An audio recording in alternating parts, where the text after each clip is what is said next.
আসসালামু আলাইকুম। একটা কথা বলি, একটা কথা কি খেয়াল করছেন? রমজান আসলে আমাদের রুটিন বদলে যায়। আমাদের কথা বলা বদলে যায়। আমরা একটু বেশি শান্ত হয়ে যাই।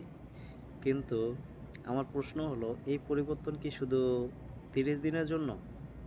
আমরা রমজানে মিথ্যা বলা কমিয়ে দেই, মানুষকে সাহায্য করি, নামাজ পড়ি। কিন্তু রমজান চলে গেলে কি আমরা আবার আগের মতো হয়ে যাব? পরবাসে বা ব্যস্ত জীবনে আমরা অনেক সময় নিজেদের হারিয়ে ফেলি। এই রমজানকে শুধু একটা মাস হিসেবে না দেখে নিজেকে গড়ার একটা সুযোগ হিসেবে নিন।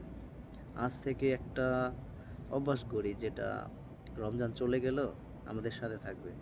আপনি নিজের মাঝে কোনো পরিবর্তনটা আনতে চান? কমেন্টে জানান। রমজান মাস আমাদের পরিবর্তন করতে, শুধু রুটিন বদলাতে নয়, নিজেকে চেনার এই সুযোগ হাতছাড়া করবেন না।